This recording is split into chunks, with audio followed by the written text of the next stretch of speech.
Започна реконструкцијата на просторот од поранешниот општествен дом РИД, каде за 5 месеци во Прилеп треба да профункционира првиот дневен центар за стари лица за активно старење.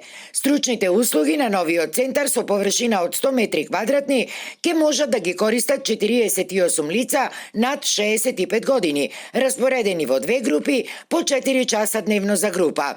Инвестицијата е вредна вкупно 7 милиони денари, од кои 2 милиони денари се за уредување на просторот и 5 милиони денари за платите на 4 нововработени стручни лица, како и за тековните режиски трошоци, планирани согласно програмата за активно старење на корисниците. Ова грант е дел од посеопфатната политика на Министерството за социјална политика, демографија и млади со поддршка на Светска банка, да навистина се овозможи пристап на услуги согласно потребите на граѓаните, децентрализација на социјалните услуги и плурализација во овој дел.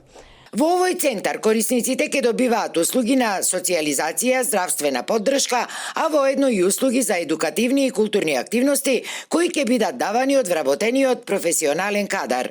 И овој проект представува значаен чекор во стварување и градење на едно хумано, инклузивно и грижливо општество.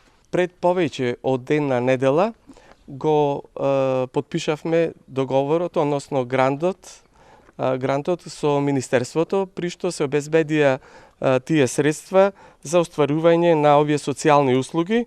Тоа беше првиот чекор за реализација на овој проект. Реконструкцијата на објектот треба да заврши кон крајот на септември, пошто, согласно правилникот за воведување и воспоставување на социјални услуги, ќе следат законските административни активности.